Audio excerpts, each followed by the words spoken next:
aktif, negatif, dan positif. Peran aktif merupakan aktivitas warga negara untuk terlibat, berpartisipasi, serta ambil bagian dalam kehidupan negara, terutama dalam mengetahui keputusan publik. Peran pasif adalah pertemuan warga negara terhadap perkembangan demokrasi. Peran positif merupakan aktivitas warga negara untuk meminta pelayanan dari negara untuk memenuhi kebutuhan mereka. Sedangkan peran negatif merupakan aktivitas warga negara untuk menolak campur tangan negara dan terdalam persoalan pribadi. Selain itu, warga itu juga dapat berupa hak dan kewajiban.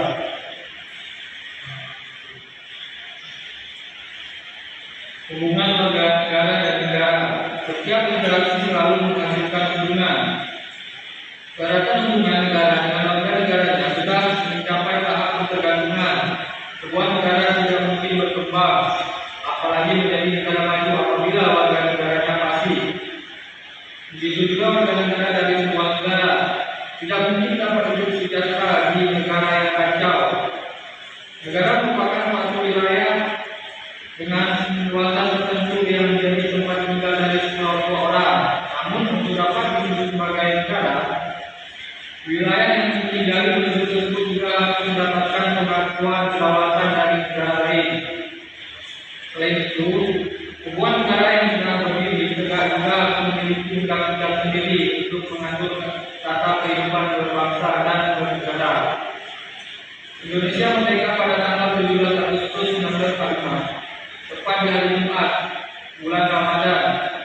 Negara kita resmi berdiri, namun perjalanannya tidak berhenti. Sampai situ saja, ada banyak ancaman dan tekanan dari dalam maupun luar negeri yang menginginkan keadilan kedaulatan NKRI. Berkat kegigihan kerjasama yang kompak antara negara-negara dengan warga negara, semua rintangan itu berhasil dilewati sampai saat ini. Tidak ada lagi peperangan fisik yang harus dihadapi oleh Indonesia. Ada hubungan yang penting antara negara dan warga negaranya. Hubungan inilah yang akan menentukan apakah tujuan negara dapat dicapai atau tidak. Negara harus dapat memenuhi hak warga negaranya. Sementara itu, warga negara juga harus menyelesaikan tugas sebagai warga negara yang baik. Barulah dapat hak warga negara. Negara memiliki hubungan emosional yang kuat dengan warga negara. Tidak perlu ada pemaksaan atau otonomi yang memajukan warga negaranya bela negaranya. Karena hubungan emosional yang kuat, warga negara tentunya tidak akan terima negaranya mengalami ada buruk.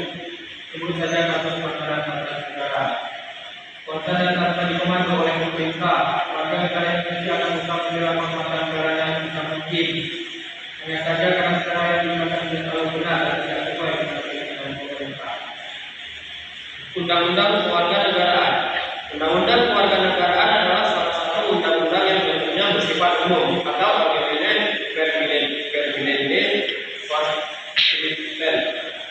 karena undang-undang tersebut berisi norma-norma hukum yang bersifat abstrak dan mengikat untuk umum dan mengikat.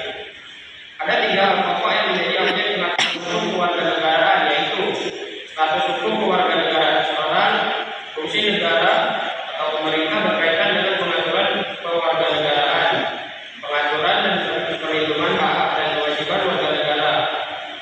Hukum kewarganegaraan memiliki sumber hukum yang dapat dibedakan menjadi 2 macam, yaitu sumber hukum formil, yaitu sumber hukum yang dikenal dari bentuknya, karena bentuknya itu menyebabkan hukum berlaku umum, diketahui dan ditaati.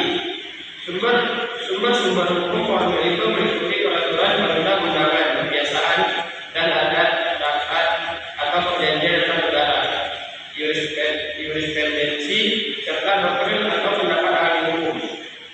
2. Sumber hukum material, yaitu sumber hukum yang menentukan isi atau materi kaidah hukum. Misalnya, dasar dan pandangan hidup bernegara serta kekuatan-kekuatan politik yang berpengaruh pada saat merumuskan kaidah-kaidah hukum kewarganegaraan. Adanya undang-undang kewarganegaraan merupakan implementasi dari Undang-Undang Dasar 1945 pasal 26 ayat 3 yang berbunyi, hal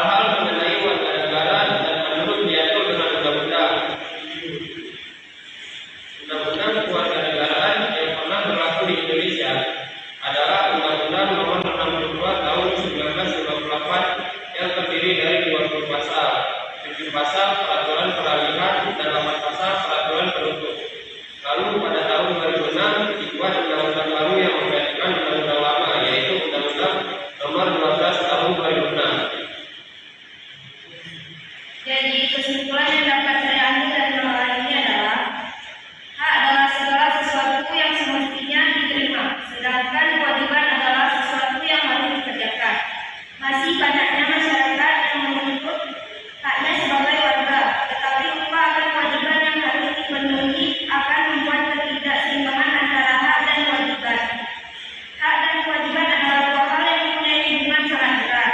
Antara hak dan kewajiban di sini memiliki peranan yang sama dan tentunya tidak dapat terpisahkan. Cukup sekian dari kami, dengan kurang kami mohon maaf. Assalamualaikum warahmatullahi wabarakatuh.